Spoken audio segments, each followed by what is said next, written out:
Olá a todos, boa noite, sejam bem-vindos. Todo mundo me ouve? Me deem um ok aqui no chat se todo mundo está me vendo e está me ouvindo. Massa. Beleza, que bom.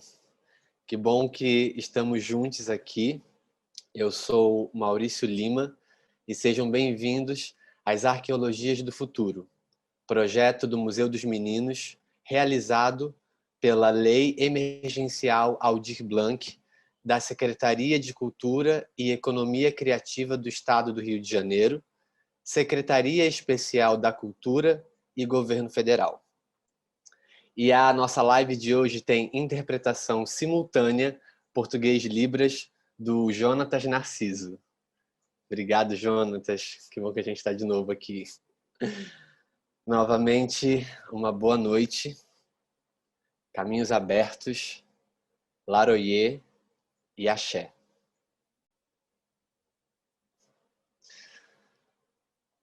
Nós todos estamos vivendo sob uma pandemia. E é só por isso que nós estamos aqui, realizando esse encontro mediado por essas telas. Essa é uma situação de exceção e cheia de incertezas, em que muitas vezes nós não sabemos o que fazer.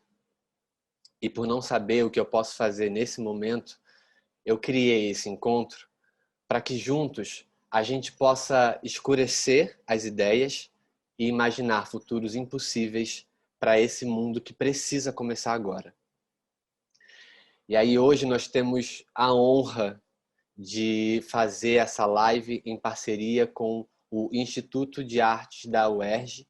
E eu quero muito agradecer a professora Denise Espírito Santo e a sua turma, e dizer que é especialmente muito importante a gente estar aqui com essa live nessa instituição de ensino que é uma das mais importantes de todo o Brasil e que precisa continuar existindo enquanto uma instituição pública e gratuita, aberta a toda a população do estado do Rio de Janeiro. E aí, esse projeto aqui, Museu dos Meninos, é sobre a negritude. E é sempre bom lembrar que a UERJ é a pioneira em implementar o sistema de cotas, isso há mais de 20 anos. Então, muito obrigado, Denise, por esse espaço aqui. E aí, para essa live de hoje, eu tenho a felicidade enorme, estou até bem assim nervoso aqui, eu tenho a honra de hoje convidar uma pessoa muito importante, que é a tia Beth. Tia Beth, bem-vinda ao Museu dos Meninos. Tia Beth, você está mutada. Deixa eu... Bem-vinda, tia Beth. Para mim é um prazer estar aqui. É um prazer estar aqui, tá me ouvindo? Sim, tá me sim, ouvindo? super. Estamos. É um prazer estar aqui, é um prazer participar, é um prazer falar de educação, é um prazer estar participando com vocês. Bom, essa mulher que eu estou tendo o prazer enorme de apresentar, ela se chama Elizabeth Aparecida Dias da Silva, mas para mim e para quem a conhece de mais perto é a tia Beth. Ela é mãe de 3 filhos e avó de 3 netos e é uma referência afetiva para muitas pessoas que, como eu, nasceu no Complexo do Alemão. Porque, dentre muitas coisas, a tia Beth, essa mulher aqui, ela me ensinou a ler. A mim e a muitos outros meninos como eu. Ela é assistente social e professora e trabalhou na Secretaria de Assistência Social por 25 anos, mas já há mais de 43 anos ela coordena o Centro Cultural Oca dos Curumins, que foi o primeiro ponto de cultura do complexo. Essa mulher é incrível. Tia Beth, falei tudo. A senhora quer complementar alguma coisa da sua história, da sua biografia. Não, falou tudo, falou tudo. Há 43 anos, completa agora em abril, que eu alfabetizo no Complexo do Alemão e continuo alfabetizando crianças, adultos, idosos, continuo fazendo o meu trabalho de alfabetização, somado com a cultura, somado com outras áreas. Tia Beth, eu hoje te convido a fazer comigo essa visita guiada às nossas arqueologias do futuro. Vamos E eu lá. quero começar dizendo que eu não sou um museólogo, eu sou um artista, mas aqui e agora eu vou ser o seu guia. Esse museu é uma ação de arte e ativismo que nasce do encontro do meu corpo com o teatro. Meu nome é Maurício, eu tenho 30 anos e nasci e cresci na Alvorada, uma das 15 favelas do complexo. Eu sou de uma família preta, migrante nordestina que chegou no morro lá pelos anos 60. E até hoje a minha família mora no mesmo lugar, na mesma casa. E o morro é um lugar onde muita coisa acontece, né? A senhora sabe muito bem disso. Muita coisa E acontece. da janela da minha casa eu vi muita violência acontecer. E de alguma maneira eu achava que essa violência era uma coisa normal. Eu tinha certeza que tudo era uma questão de sorte. A sorte de não ter nascido em outro lugar, a sorte de não levar um tiro, era a sorte que nos fazia permanecer vivos. E aí o teatro, além de me ensinar a falar e me ensinar a ouvir, o teatro me mostrou que a morte na favela não é uma coisa normal, que ela não é uma condição, ela é uma operação. E aí, alguns anos depois, eu estava ensaiando uma peça e eu encontrei o mapa da violência no Brasil. E foi pela primeira vez ali que eu vi em números tudo aquilo que eu já sabia pelo corpo.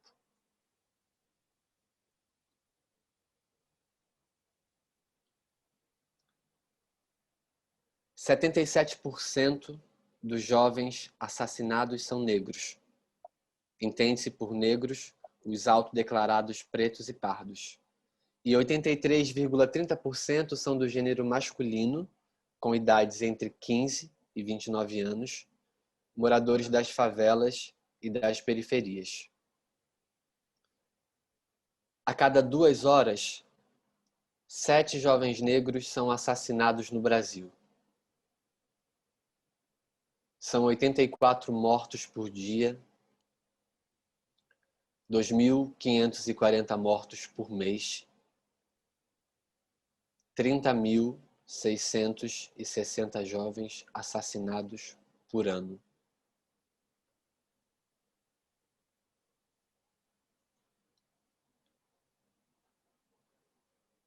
É muita gente, né?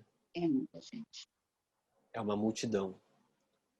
E no meio, eu. Mas eu permaneço vivo. Nós permanecemos vivos. E aí, diante desses números, eu olhei para o meu morro de novo. Então eu comecei a montar esse museu, peça por peça, artefato por artefato. E tem uma coisa muito curiosa que liga essas peças, e que eu não sei exatamente qual nome dá, mas por enquanto eu chamo de necessidade de estar vivo. E é a partir dessa necessidade que a gente olha o futuro. Então esse daqui é um museu vivo, o Museu dos Meninos. E eu hoje queria apresentar alguns desses meninos para a senhora e para vocês que estão junto com a gente. E aí a gente vai abrir as portas Vamos lá. virtuais do nosso museu. Ele é um site aberto ao público. Deixa eu abrir aqui. É um site que está aberto no endereço www.museudosmeninos.com.br, e lá eu convido a vocês a conhecerem todo o nosso acervo de 30 vídeos depoimentos.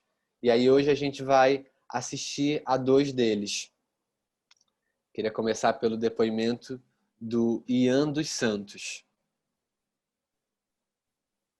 Vamos ao depoimento do Ian.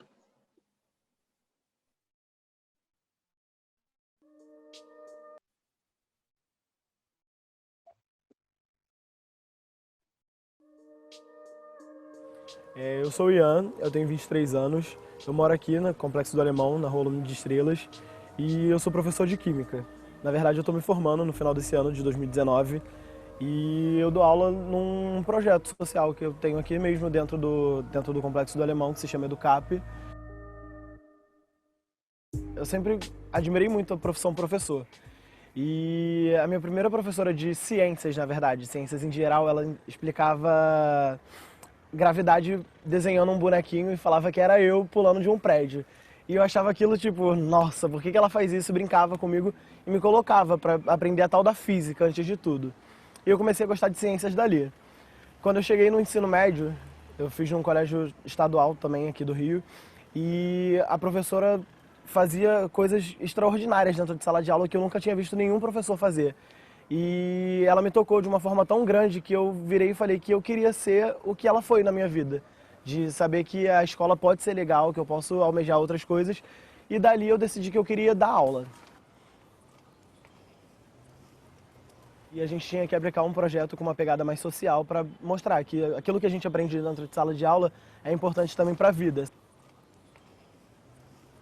O meu projeto que eu decidi trazer para cá foi sobre polímeros, que é muito ligado ao plástico.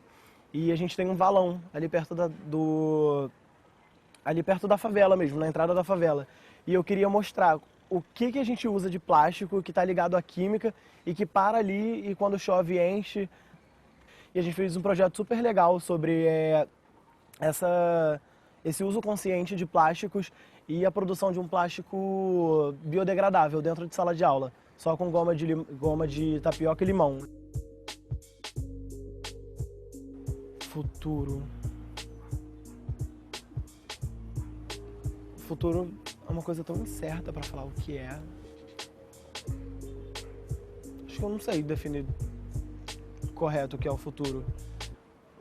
O que é o futuro para dentro da favela hoje é uma coisa completamente incerta, porque a gente vive essa política que mata a gente aqui de uma forma normal, que é que ela vai mirar na cabecinha e dar tiro.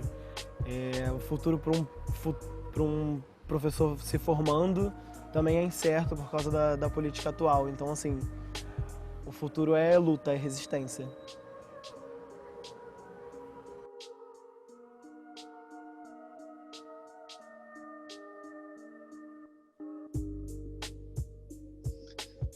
Esse foi o depoimento do Ian. E agora a gente vai assistir ao segundo depoimento, que é do Diogo Nunes. Eu sou o Diogo Nunes, sou ator, fotógrafo. Atualmente eu faço licenciatura em teatro. Isso me faz ser professor de teatro também, ou pelo menos tentar ser. Quando eu tinha 14 anos, teve uma operação, eu não consegui chegar na parte da favela onde era a minha casa, mas eu consegui chegar na casa da minha tia. E aí tava eu, a minha tia e a irmã da minha bisavó em casa. E aí um policial entrou, apontou um fuzil pra dentro e falou que se tivesse um bandido ali dentro, todo mundo ia morrer, assim. E aí eu fico me perguntando se fosse uma operação dentro de um condomínio, por exemplo, se eles agiriam da mesma forma, assim. Eles acabam utilizando a questão das drogas como uma desculpa para esse projeto de extermínio continuar acontecendo contra a população preta e pobre, assim. E isso a gente percebe. Hoje, por exemplo, eu fui trabalhar numa escola ali perto do Jacaré. Eu tive que descer na Dona Helder Câmara e ir andando por dentro do Jacaré, porque estava tendo operações, assim. E aí, essa rotina da violência que é imposta pelo Estado a essa minoria, né, a essa classe social, ela é muito desrespeitosa. Isso não vem de agora, isso vem de muito tempo. Futuro para mim é consequência do agora, né? O que a gente faz agora é futuro. O que eu acabei de falar já não é nem mais presente, assim.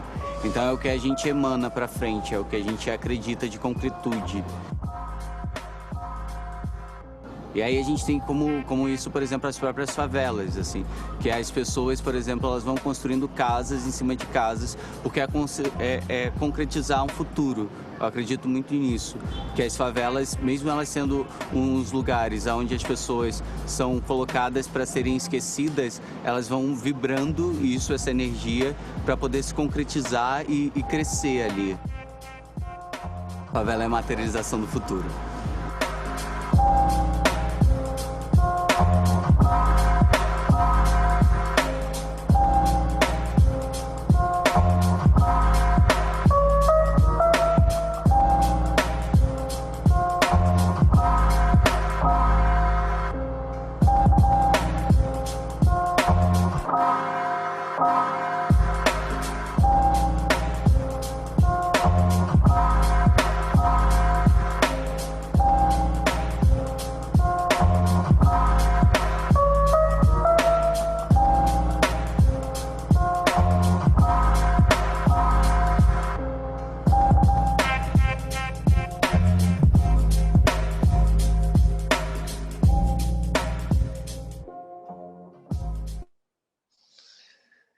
Bom, esses foram 2 dos vídeos da nossa coleção. E agora a gente vai escutar a tia Beth, eu passo a palavra para ela. E aí, lembrando que o chat ele está aberto, se vocês quiserem mandar perguntas, comentários. E se alguém precisar fazer perguntas em Libras, avisa que a gente abre a câmera, tá bom?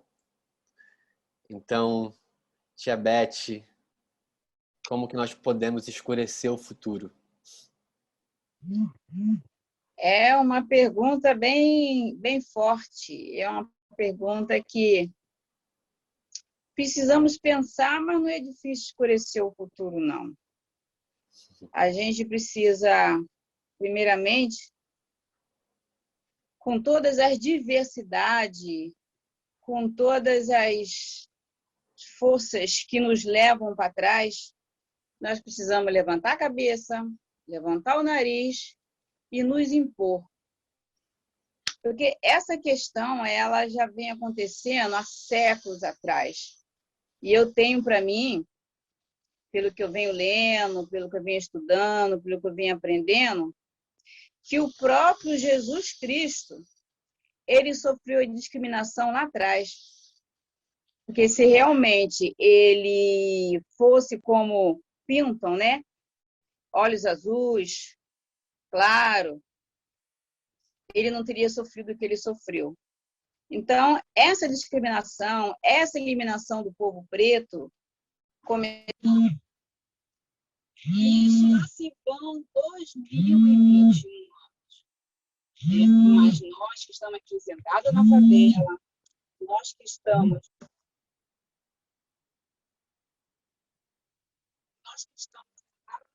nós que estamos atuando na favela, nós precisamos nos impor. E eu, jovem, assim, ouvi o depoimento desses 2 jovens, eu me lembro que nesses 43 anos de trabalho com jovens no Complexo do Alemão, eu tenho muitos jovens que passaram pela minha mão e hoje não estão aí, né? Porque a violência nos tirou do convívio. Eu tenho jovens que estão aí formados, estão replicando o que aprendeu. Enfim, nós precisamos realmente fazer com que a sociedade faça o papel delas nos reconhecendo e dando à negritude, ao favelado, ao povo pobre, o que realmente lhe é de direito. Né? E para isso a gente precisa muito, não. Precisamos de união, de força, de coragem, de pessoas com boa vontade de começar a fazer aqui e agora, com o que você tem nas mãos. Entendeu? Não importa, você não precisa ter um espaço, você não precisa ter uma casa, você precisa ter força de vontade.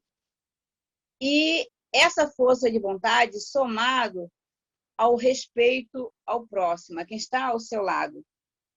Porque, graças a Deus, nesses 43 anos, à frente da Oca dos Curumins, eu não tenho muito, não, mas eu tenho a força de vontade, eu tenho a coragem, porque é preciso coragem, coragem para ouvir o outro, coragem para poder sentar e dar atenção e valorizar o outro que está à sua frente, valorizar a criança, valorizar o jovem, valorizar o adulto e o idoso, que muitos realmente não têm essa força latente, né, no seu interior. Então, aquele que tem um pouquinho mais de coragem, ele pode muito bem dividir a coragem com o outro e fazer com que realmente consigamos esclarecer esse futuro. Que o dia que realmente estiver bem forte esse esclarecimento, nós vamos viver num mundo bem melhor.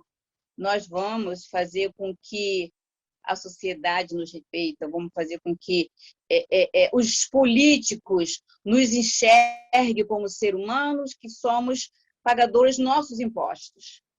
E para isso, Maurício, e toda essa equipe, eu acho que está no caminho certo, que é abrindo os caminhos, abrindo os canais para que nos ouçam, para que falem, que nós vamos chegar lá.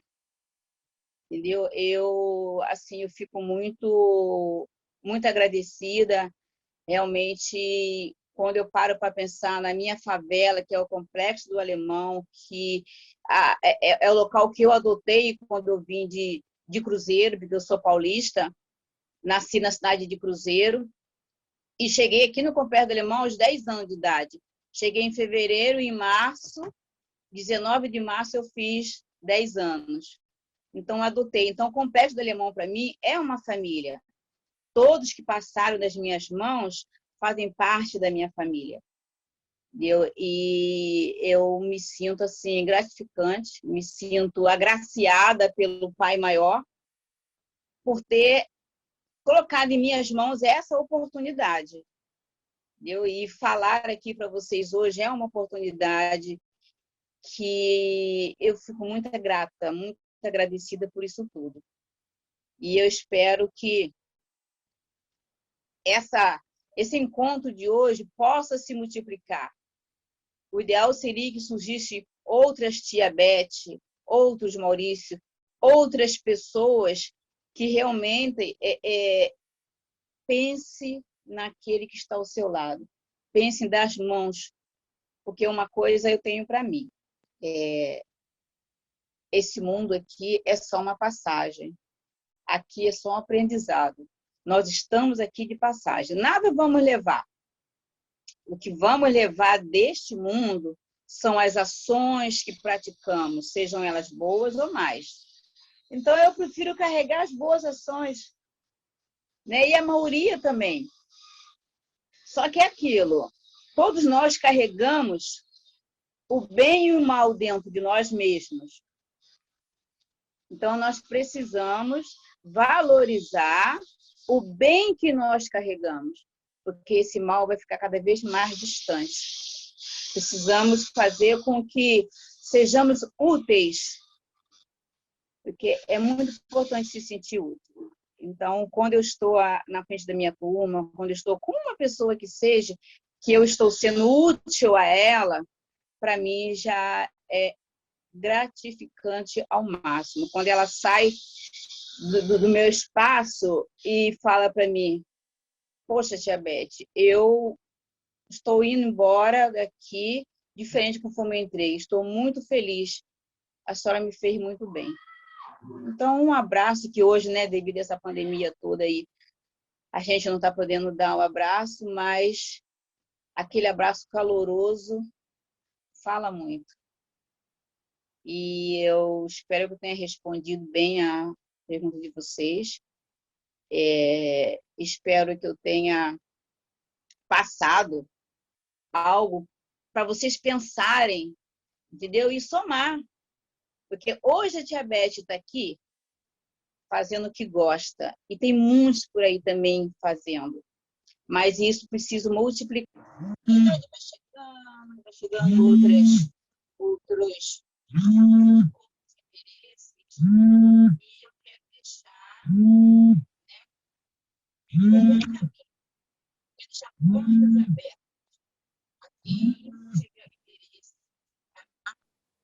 Tia Beth, a gente não está ouvindo bem, acho que por conta do... Acho que tem alguma coisa tocando, a gente não estava te ouvindo direito. A senhora pode repetir? Acho que falhou aqui. O que eu estava falando é que nós precisamos, eu preciso, assim, é tudo um caminho. Então, tia Beth está passando por esse momento, no momento de acolher também, né? E deixar as portas abertas para que outros venham, outros façam, entendeu? A Oca mesmo, ela está lá aberta, quem quiser fazer seu trabalho, quem quiser ouvir o outro, que basta se cada um pensasse, se cada profissional, se cada ser humano tirasse 1 hora no mês para ouvir o outro, para poder se dedicar ao outro, né? A gente alcançaria um patamar muito mais além de atendimento ao próximo. E de nós mesmos, porque quando a gente estende a mão ao outro, estamos estendendo a mão a nós mesmos, estamos fazendo bem a nós mesmos. Entendeu? Então, nós precisamos, nesse mundo muito egoísta, nesse tempo que os políticos só olham para o seu próprio umbigo, nós temos que botar o nosso umbigo de fora e fazer com que eles enxerguem, sim, o nosso umbigo. O umbigo do povo preto, o umbigo do povo pobre, o umbigo de quem está no alto da favela fazendo o que pode com o que tem. E se eles pensassem direito e utilizassem bem os nossos impostos, a gente não teria tanta dificuldade de fazer o que fazemos dentro do nosso meio, dentro das nossas possibilidades. Lindo demais, Tia Beth. Ouvi a senhora perguntando, né, dizendo que espera que tenha respondido bem a pergunta. É lindo ouvir a senhora e poder ver que essa sua resposta a essa pergunta, a senhora tem respondido isso há 43 anos, né, com esse projeto lindo que a senhora tem. A gente hoje está fazendo esse encontro com uma turma. Então, tem já algumas perguntas aqui. Eu queria propor, como somos poucos, assim, se todos vocês que estão aí, Denise, Lucas, Ítala, se vocês querem vir aqui para a sala e a gente bater um papo junto, porque é sobre isso, é sobre essa conversa, assim. E tem um ponto muito importante. Ótimo, vocês ficam afim? Então, vamos chamar vocês aí, a gente conversa todo mundo junto. Porque tem uma questão que a Denise colocou aqui, que acho que tem muito a ver com isso que a gente está... Com uma das coisas que a senhora falou, que eu acho que é muito importante, assim, muito potente como uma ação e como uma resposta a essa questão de como é que a gente escurece o futuro, escurece o presente, também, né, escurece o passado, porque é um passado que tentam né, assim, roubar, que acho que é uma questão que é sobre a construção de rede. E essa construção de rede é muito importante. Denise me pediu para eu falar. Quer dizer, vocês estão todos aqui, a gente pode já bater esse papo. Denise, se você quiser falar aqui o que você tinha comentado, o que você pediu para a gente falar. Então, bom, super boa noite. Obrigada por esse encontro muito bonito. Eu estou emocionada, porque não é todo dia que a gente se reconecta nesse período de pandemia, né? Com essas histórias que eu também, por ser professora, sei lá, há muitos anos, já esqueci esse tempo, mas continuo professora.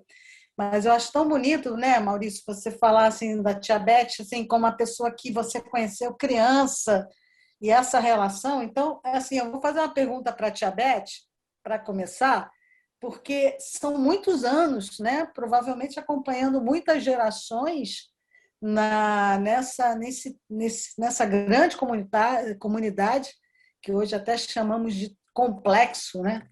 E aí eu queria que a Tia Beth falasse um pouco desse projeto da Oca dos Curumins, da onde nasceu essa ideia, por que essa necessidade também de, né, ao mesmo tempo, contribuir para tantas gerações, e é tão bonito ouvir esse rapaz que um dia foi esse curumim, né, dona Tia Beth, que é o Pois Maurício, é, né? Que hoje exato. já é um curumim barbudo, né? Curubão. Mas é muito lindo ouvi-la falar e eu queria muito que a senhora falasse dessas histórias, desse projeto tão importante assim, né? A gente que está na educação, ouvir isso é de uma grandeza muito grande.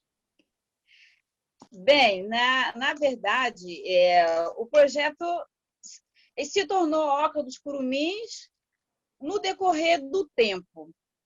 Porque, resumindo aqui a história, desde criança, eu sempre fiz alguma coisa, né, na favela, ou vendendo picolé, vendendo pipa, e sempre gostei muito de lidar com as crianças, né, com os jovens, sempre gostei. Então, aos 19 anos, no dia que eu completava 19 anos, no dia 19 de março de 77, eu casei. Depois de 4 anos de namoro, noivado, direitinho, entrei na igreja e casei. Então, o que acontece?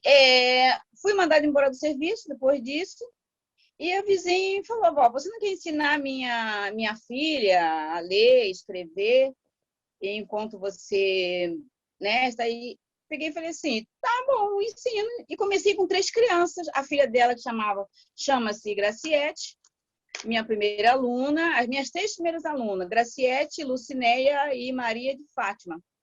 Maria de Fátima era minha irmã adotiva.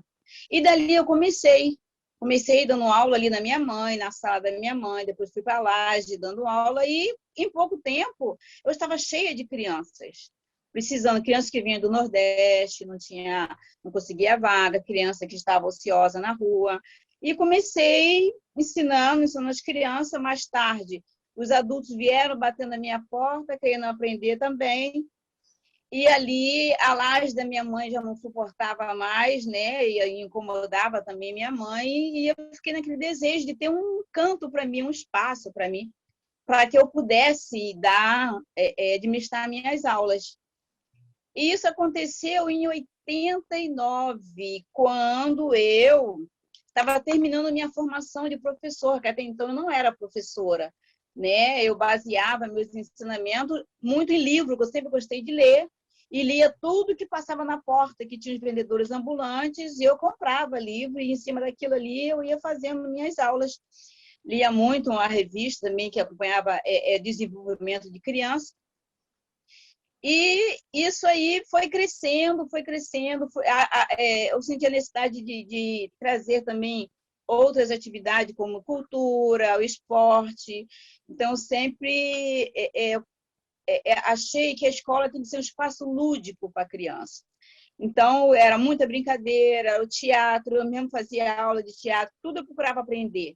Era aula de teatro, gincana com os moradores, eu mobilizava a rua inteira, e cinema, passeios, e isso me satisfazia, como me satisfaz ainda, porque era do interesse deles, né? Eles ficavam interessados com aquilo. E teve uma época que eu comecei, eu dava aula de manhã, à tarde, à noite, E a Oca dos Curumins foi crescendo, consegui comprar um espaço sem dinheiro, é toda uma história, porque é muita história, eu tenho que resumir aqui. Então, um belo dia, a chave apareceu na porta da minha mãe, não sabia que a casa estava sendo vendida, acabou que eu comprei aquela casa, e pagando aos poucos, e dali também eu peguei, comecei a utilizar o espaço para poder administrar minhas aulas e fazer meu trabalho. E surgiu a Oca dos Curumins. Eu gostava muito de desenhar, como desenho ainda, gosto de desenhar. Eu mesmo bolei a logo, fiz lá uma oca, coloquei 3 videozinhos que representavam também meus 3 filhos, que eu sempre quis ter os 3 filhos, né? Então planejei esses 3 filhos. E dali surgiu o Centro Cultural Oca dos Curumins, que é uma porta aberta a todos que estão para somar, né? E assim, eu não planejei, simplesmente eu comecei a utilizar o que eu tinha nas mãos, que é a minha vontade de ensinar, o estudo que eu tinha, e até os próprios bancos eu mesmo fazia, o banco, a mesa. Eu não sei em que fase, né, da Oca, não me lembro, o Maurício utilizou, foi os bancos de madeira que eu fiz, ou já foi a época que já tinha algumas cadeiras que eu ganhei. Então, a Oca passou por várias fases, são vários alunos, tem alunos que se tornaram professores, porque não, eu quero ser professor igual a Tia Beth. Então, graças ao nosso pai, quando eu encontro um aluno ou outro, ou as mães desse aluno, eles têm momentos bons para contar, são saudosos ao tempo da Oca, né? E a gente vai caminhando. O que eu quero é estar cada vez mais apta a passar também para outros, entendeu? Que outras pessoas também possam estar fazendo seu trabalho, mas aqui, ó, é do coração, porque acima de tudo você tem que amar o que faz, você tem que amar o outro, porque você tendo amor, a parte física fica em segundo plano, amor está em primeiro plano, e a gente consegue conquistar o que é necessário para você passar a mensagem, atender aquela pessoa que muitas vezes chega para você querendo apenas uma palavra, um abraço, uma palavra amiga, né? E o conhecimento a gente vai buscando de Deus, somando o que você busca nos livros, né? Hoje em dia tem a internet, e isso surgiu também em parte quando eu fazia meu ensino fundamental. Eu tinha muita dificuldade de entender o que o professor passava. Eu não conseguia captar toda a matéria lá na aula. Então, eu chegava, minha mãe também não tinha um estudo, minha mãe aprendeu praticamente sozinha, não tinha quem me ensinar, quem me orientar. Então, eu tinha que me virar sozinha, pegava os livros e ali eu ia buscar entender o que o professor falou na sala de aula. E isso me fez pensar que outros alunos também pudessem ter a mesma dificuldade que eu tinha quando criança. Essa também foi uma parte muito forte para eu fazer o que faço, e faço até hoje, que é lamentável você pegar uma criança, talvez de 7 anos, 10 anos, numa 3ª série, numa 4ª série, numa 5ª série, e essa criança não saber ler e não escrever. Entendeu? Então, hoje ainda, as crianças ainda saem das suas escolas e não sabem a matéria. É muito triste isso.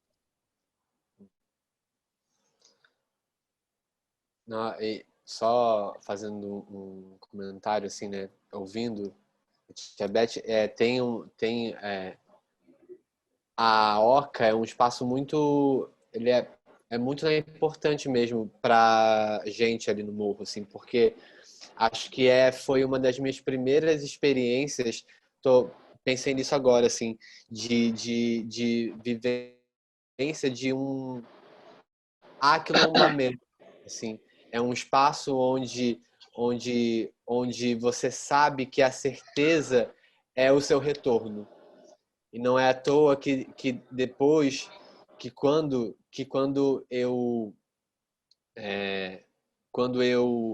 eu consegui finalmente as condições financeiras para fazer esse projeto, foi muito difícil, foram 4 anos tentando viabilizar ele e não conseguia, acho que por muitos motivos. Acho que talvez o principal é porque esse projeto ele vai contra, ele é uma tipo, resposta a essa política, a esse tipo de política que está dado para a gente. Então não era interessante que essas histórias fossem contadas, né? E aí no momento que eu consegui fazer esse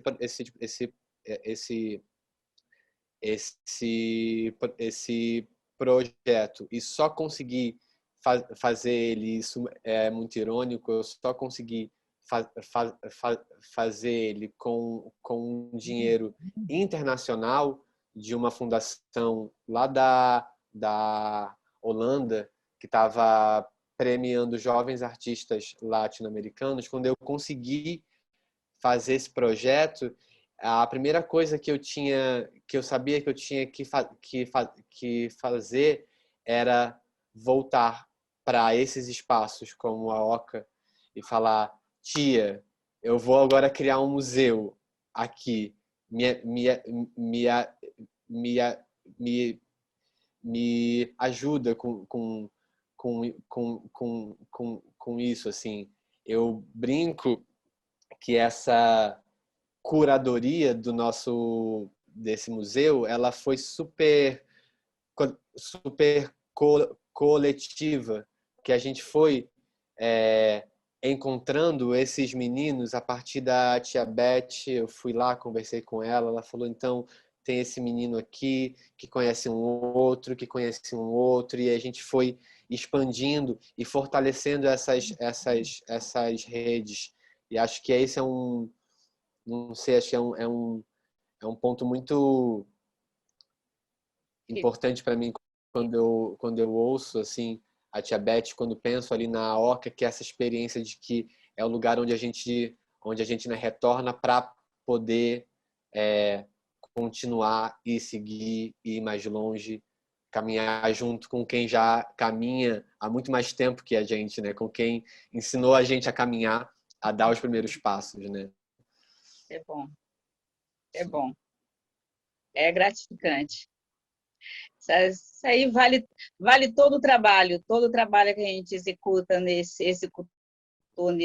anos todos. É esse reconhecimento, entendeu? É a reprodução, né? Quer dizer que as coisas não são em vão, que cada um ganha teu espaço e vai produzir, dali outros vão produzindo, e é uma bola, né? Uma bola de neve do bem.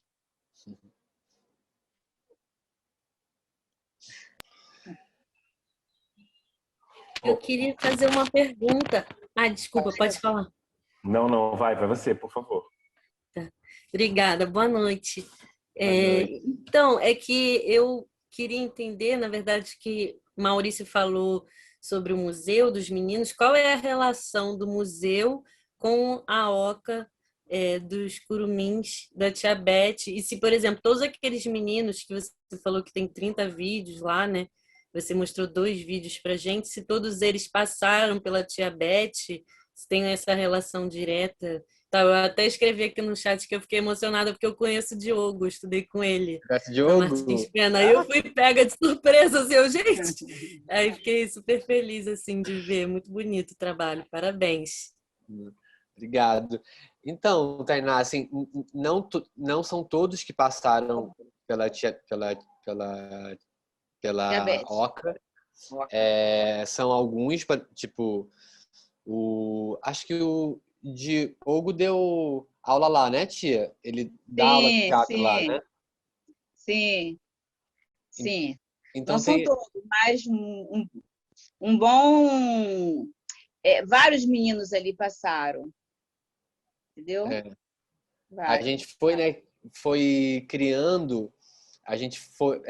uma das grandes questões era como que a gente faz esse tipo de recorte, né? Porque é muito grande, né, o complexo, é muito grande, é muito diverso Então a gente ficou pensando como é por onde dá, né, início a esse encontro com esses meninos. Então, a OCA, o Centro Cultural Educap e Educap. o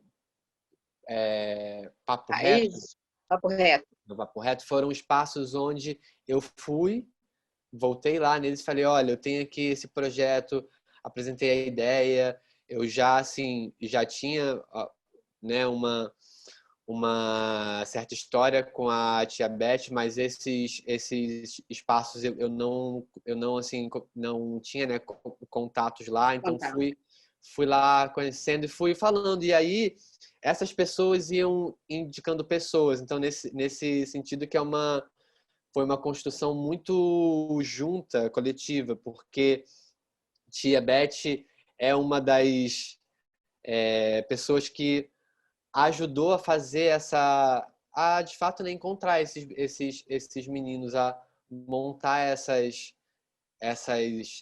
obras. Então tem meninos que sim passaram por lá, outros não, outros passaram por outros espaços. É isso. E outros parentes também passaram.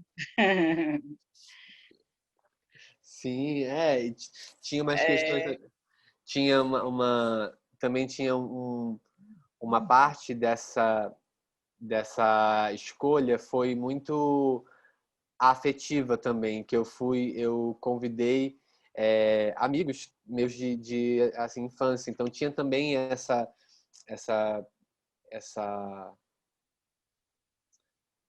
Parte afetiva. tinha essa questão do afeto era muito forte, então tem alguns amigos assim desde pequenos, meu primo, meu irmão, então foi uma curadoria bem coletiva mesmo que a gente foi fazendo.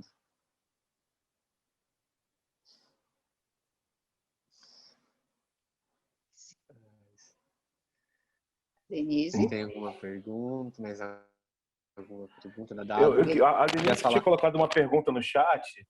A Denise tinha colocado uma pergunta no chat para você, Mal, sobre Você quer fazer, Denise? Falando sobre o projeto, porque essa turma é uma turma de finalização de projetos Então, a Denise tinha feito a pergunta. Se a Denise quer repetir. Então, eu acho que o Maurício até já falou um pouco, né? Mas ele poderia falar um pouquinho mais sobre... Porque, assim, é muito interessante, Maurício, eu queria falar uma coisa, você não se apresenta como museólogo, mas você traz uma proposta de museologia que ela é vanguarda, né? E que hoje, até na América Latina, a gente tem visto muito essa coisa dos museus vivos, porque no museu não é mais para botar assim a memória, o objeto do colonizador, né? Então essa ideia também de um museu que apresenta a história, vamos chamar aí, dos vencidos, de nós, né? As histórias a contrapelo, essas histórias que foram silenciadas, apagadas. E uma coisa que uma vez eu conversando com você lá atrás, que você falou uma coisa muito importante, assim, né?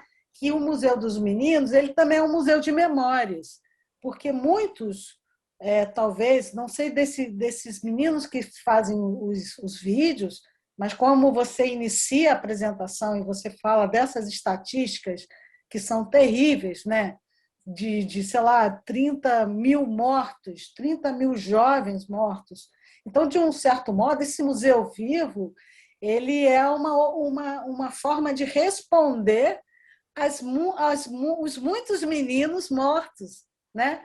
Que até muitos que poderiam estar nesse museu, tanto pelas suas imagens gravadas ou até por aí, né? Fazendo seus rolês, suas vidas e tal. Então, na verdade, eu queria, sei lá, se você um pouco disso também, você como um menino, eu volto a dizer, o curumim, né, Tia Beth? Isso. É o curumim de barba. Exato. Mas é um menino, então vamos embora, né? Isso. Você, como menino, vive também isso, né? Para retornar para tua casa, para essa casa que é a tua história de vida, e poder também trazer junto com você outros meninos.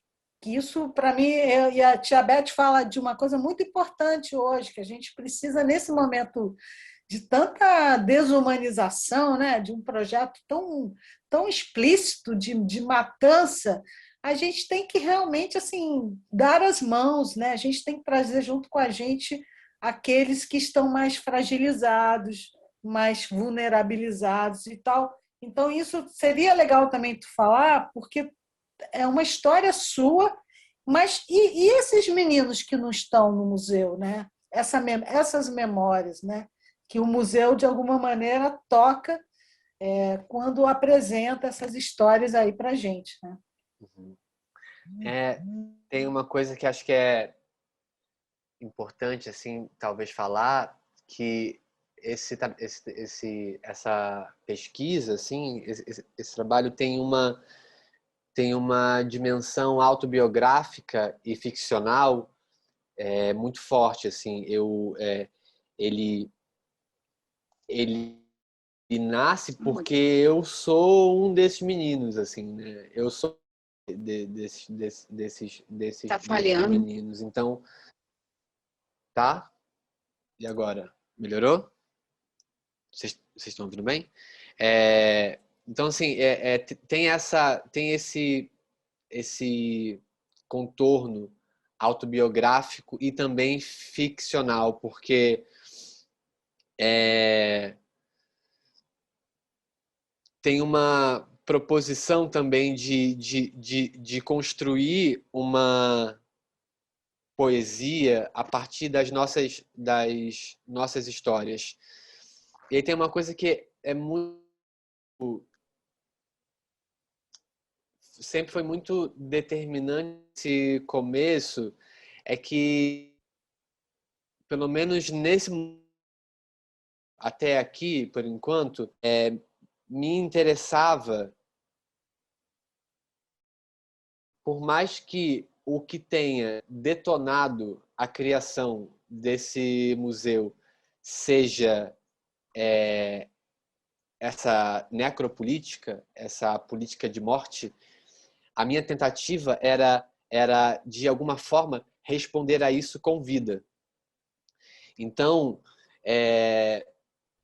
o nosso primeiro olhar assim para a construção desse museu era que era importante que essas histórias fossem contadas e escritas por essas pessoas.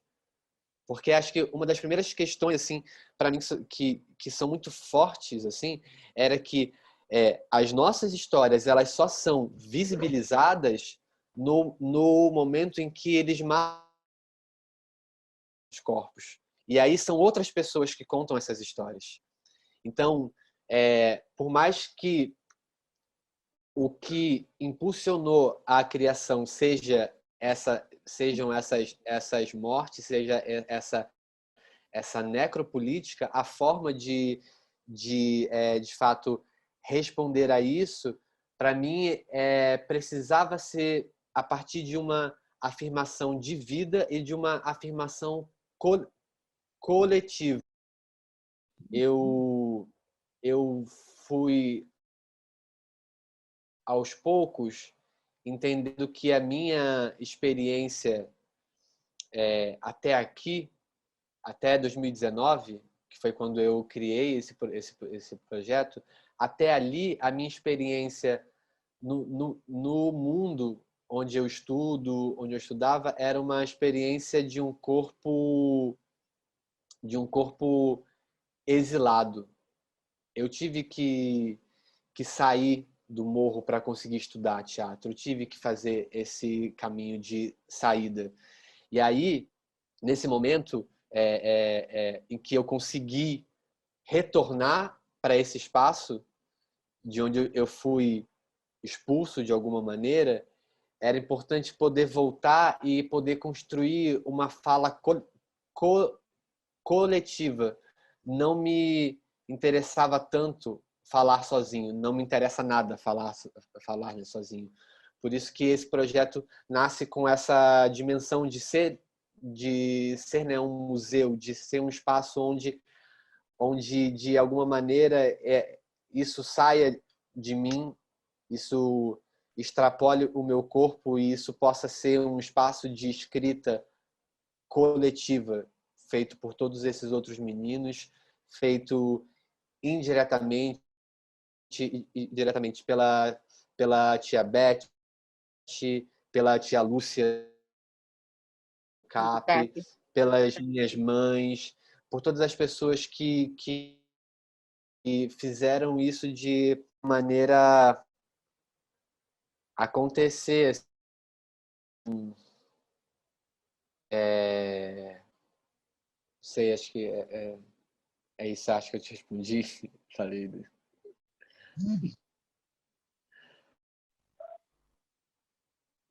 Oba! Oi, Ângela. Oi, gente, boa noite. Vou aproveitar, eu estou aguardando para fazer o exame, pedir licença para falar.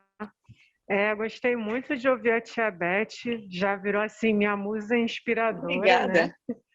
Né? Muito maravilhosa. E te agradecer, Denise, e ao Maurício por ter essa oportunidade acessando esse maravilhamento, né, que é o Museu que é a Oca Curumim. Eu sou pedagoga, esse ano eu comecei a usar como tia Beth, já é meu primeiro ano. Estudante de artes.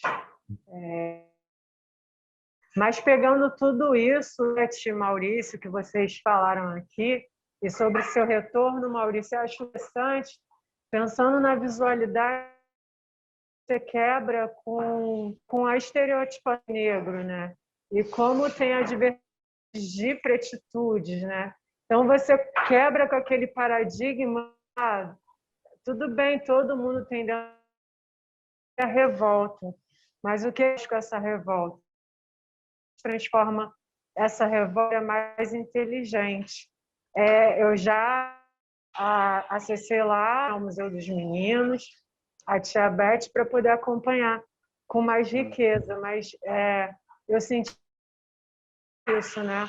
Um pouco disso que a Denise falou, porque é a memória no sentido mais escuro, sabe? De uma maneira muito, né? O termo escurecer. Ei, policial, não é porque eu sou preto que é bandido, sabe? Também, mas não é só. Os homens negros não só bandidos. E por que o que é que foi tirado dele que esses acessos tiveram uma possibilidade de rumo, né? Por exemplo, você acabou de dizer que para estudar teatro você precisou sair da favela, né? E quantos meninos não têm essa possibilidade ou se tem de alguma forma recebe um chamamento que de alguma forma é mais acessível, né? Então é um presente esse Museu dos Meninos a vocês. Eu ouvi essas palavras. Tem isso mesmo, assim, acho que esse lugar se chama complexo não é à toa, porque a gente somos múltiplos, então acho que essa complexidade, essa diversidade de corpos, experiências, de masculinidades, elas aparecessem aqui no museu. Gente, infelizmente, que terminar, fechar esse dor no coração. Denise, eu até, se você quiser, a gente pode também continuar depois, de alguma maneira, essa conversa, que acho que tem coisas que a Ângela trouxe aqui também são muito legais para a gente falar, tentar continuar, mesmo que em a live. E eu queria muito agradecer a vocês, agradecer a Denise, ter essa artista, professora sensível e faz um trabalho tão importante. Assim, acho é uma honra estar com a tia Beth aqui e junto contigo nesse espaço. Queria agradecer a todas vocês, a todos que estão aqui. É um prazer. Obrigado, tia Beth. É um prazer Eu que participar. agradeço. Quando quiser, nós estamos Agradeço. aqui.